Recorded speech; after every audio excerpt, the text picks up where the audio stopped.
I was 24 and working a dead-end office job in Denver when Grandma called with news that would change my life. She'd fallen and broken her hip, and at 82, the recovery was going to be long and difficult. The ranch was too much for her to handle alone, and she needed help. "I know it's a lot to ask," she said during our phone conversation, her voice weaker than I'd ever heard it. "But I don't know who else to turn to. Your cousins are all busy with their careers, and your parents think I should just sell the place and move to assisted living." The ranch had been in our family for 4 generations. Grandma and Grandpa had built it into a successful cattle operation on 800 acres of prime grazing land in eastern Colorado. After Grandpa died 10 years earlier, Grandma had managed to keep it running with hired help, but her age was catching up with her. I'd spent summers at the ranch as a kid, learning to ride horses, help with cattle, and fix fences. Those were some of my happiest memories, but I hadn't been back much since starting my career.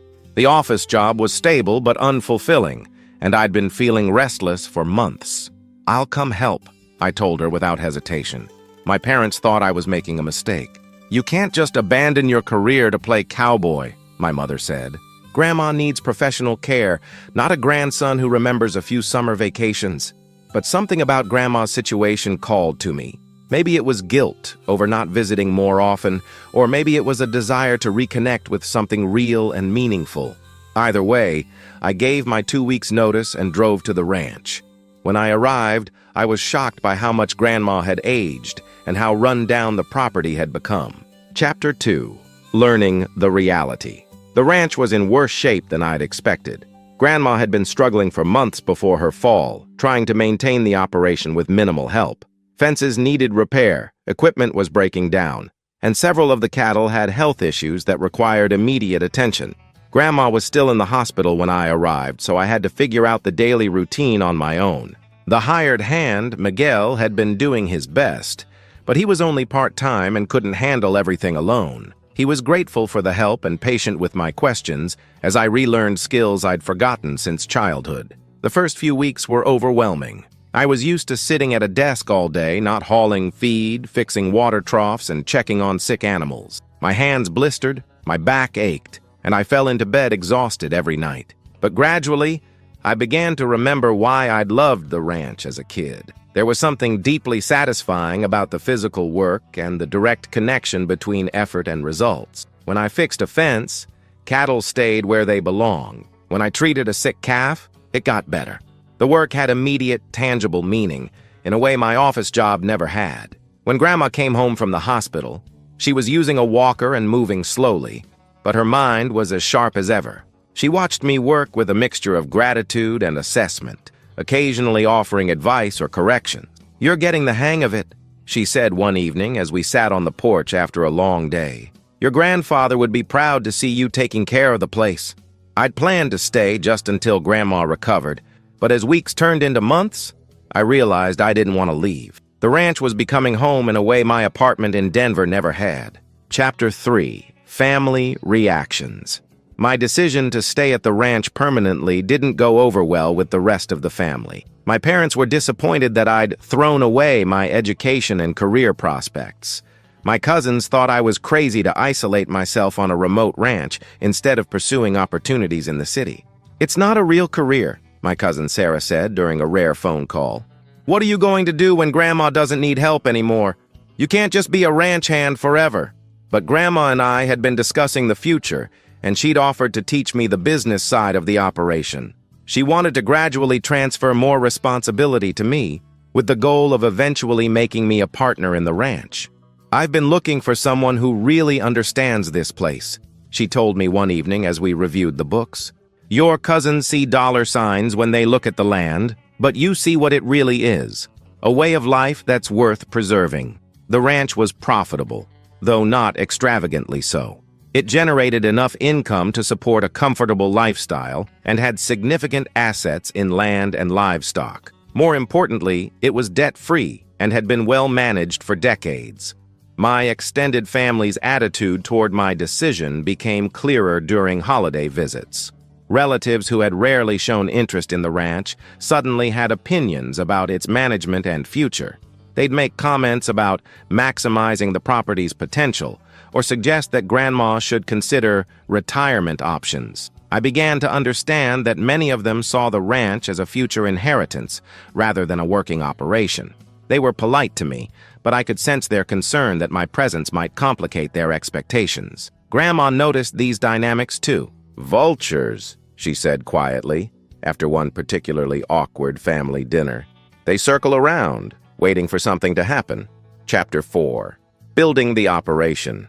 Over the next 2 years, Grandma and I worked together to modernize and improve the ranch operation. She taught me everything she knew about cattle breeding, pasture management, and the business aspects of ranching. I brought some fresh ideas about technology and marketing that helped increase profitability.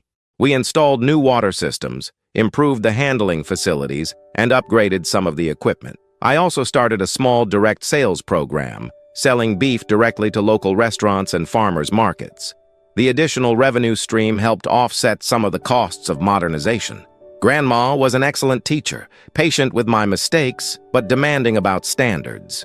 She'd grown up on the ranch and had learned from her father and grandfather, so she carried decades of accumulated wisdom about everything from weather patterns to cattle behavior. "Ranching isn't just about the animals," she'd tell me as we worked together. "It's about understanding the land, the seasons, and how everything connects. You can't rush it or force it. You have to work with nature, not against it." I was also learning about the financial side of the operation. Grandma showed me how to read market reports, plan for seasonal cash flow variations, and make strategic decisions about breeding and selling. The ranch was more complex than I'd realized, requiring skills in animal husbandry, agriculture, mechanics, and business management. My relationship with Grandma deepened during this time. We spent hours together every day, working side by side and talking about everything from ranch history to life philosophy. She shared stories about my grandfather and the early days of their marriage, when they'd struggled to build the operation from almost nothing. "We never had much money in those days," she said, "but we had each other, and we had purpose. That's worth more than most people realize."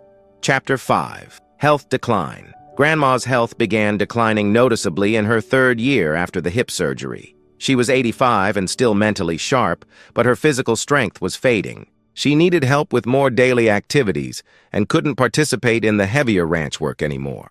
I hired additional help to handle some of the physical labor, but I made sure to include Grandma in all the major decisions. She still knew more about the operation than anyone else, and her judgment was invaluable when dealing with complex situations. During this time, family visits became more frequent. Relatives who had barely acknowledged the ranch's existence suddenly showed interest in Grandma's health and living situation. They'd arrive with suggestions about medical care, living arrangements, and planning for the future.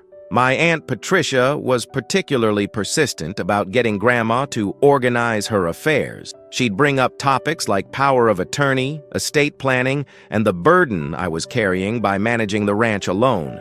"You shouldn't have to sacrifice your life taking care of Mother," Patricia would say, though she'd never offered to help herself. "There are professionals who can handle this kind of situation." Grandma would listen politely, but never commit to anything. After these visits, she'd often seem tired and stressed, as if the conversations drained her energy. "They mean well," she'd tell me, "but they don't understand what this place means to me. They see problems that need solving, but I see a life that's worth living."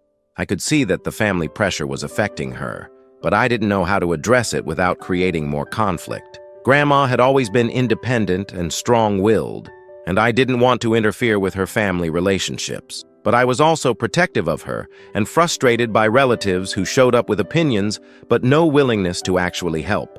Chapter 6. The final months. Grandma's final months were both precious and difficult. Her body was failing, but her mind remained clear, and she used the time to share more stories and wisdom about the ranch and our family history. She also became more direct about her concerns regarding the family's expectations. "They think I don't know what they're thinking," she said one evening as we sat on the porch watching the sunset. "But I've been watching people for 85 years. I know who shows up when times are tough and who only appears when there might be something to gain." During this period, she insisted on updating her will and other legal documents. She worked with a lawyer from town, someone she'd known for years who understood the ranch and its importance to her. "I want to make sure everything is clear," she told me. "No confusion, no arguments, no surprises. This place needs to go to someone who will take care of it properly." I assumed she was referring to general estate planning, but I didn't ask for details. It felt inappropriate to discuss inheritance while she was still alive and making her own decisions. The ranch continued operating smoothly despite Grandma's declining health. I'd learned enough to handle most situations independently, though I still consulted with her on major decisions. Miguel had become a trusted full-time employee, and we'd hired a part-time veterinary assistant to help with animal health issues. Financially, the operation was in the best shape it had been in years. The direct sales program was successful, cattle prices were strong, and we'd built up a solid cash reserve for emergencies. Grandma seemed satisfied with how things were going. "You've done good work here," she told me. "Better than I could have hoped for when I first asked for your help." Chapter 7. The passing grandma died peacefully in her sleep on a Tuesday morning in early October. I found her when I brought her morning coffee, something that had become our daily ritual. She looked peaceful, as if she'd simply decided it was time to go. The grief hit me harder than I'd expected. Despite knowing her health was declining, I wasn't prepared for the finality of her absence.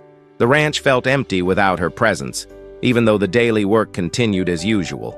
I called the family to inform them of her passing, and within hours, relatives began arriving from across the country.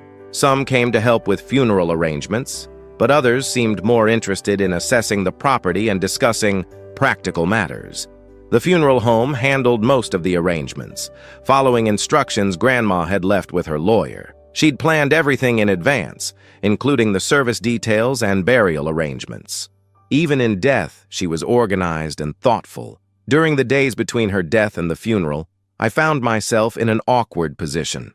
I was grieving the loss of someone who had become like a second mother to me, but I was also dealing with family members who seemed more focused on logistics than mourning. My cousin Michael arrived with a briefcase full of documents and immediately began asking questions about the ranch's financial status, property values, and operational details. My Aunt Patricia started going through Grandma's personal belongings, claiming she was helping organize things. I tried to be accommodating while protecting Grandma's privacy and maintaining the ranch operations. The cattle still needed care, and the daily work couldn't stop just because we were dealing with a family crisis. But I could feel the tension building as relatives positioned themselves for whatever would come next. Chapter 8. The Funeral. The funeral was held at the small church in town where Grandma had been a member for 60 years. The service was well attended, with neighbors, fellow ranchers, and community members sharing memories of her generosity and strength. I gave a eulogy about her dedication to the land and her family, trying to capture the essence of who she'd been and what she'd meant to our community. Several neighbors spoke about her kindness and the help she'd provided during difficult times. But even during the service, I could sense the undercurrent of family tension. Relatives who had barely spoken to each other in years were huddled together, having whispered conversations about the situation and what happens next.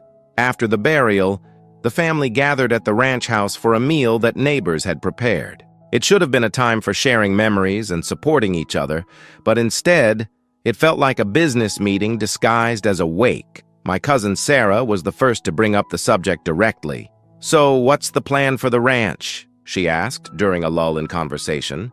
"I assume there will be a will reading soon." Other relatives nodded in agreement, and suddenly all eyes were on me. They seemed to expect that I would have information about Grandma's estate plans, but I honestly didn't know the details. "Her lawyer will handle all that," I said, trying to deflect the conversation. "I'm sure he'll contact everyone when it's appropriate." But the questions kept coming. How much was the property worth? What were the operational costs? Was the ranch profitable? Did Grandma have other assets? The interrogation felt disrespectful so soon after her burial. Finally, my Uncle Robert asked the question that everyone was thinking, did she ever mention what she planned to do with the place? Chapter 9. The Will Reading. The will reading was scheduled for the following week at the lawyer's office in town. Attorney James Morrison had handled Grandma's legal affairs for over 20 years and knew the family dynamics well. The entire extended family gathered in his conference room. My parents, my 3 aunts and uncles, and my 5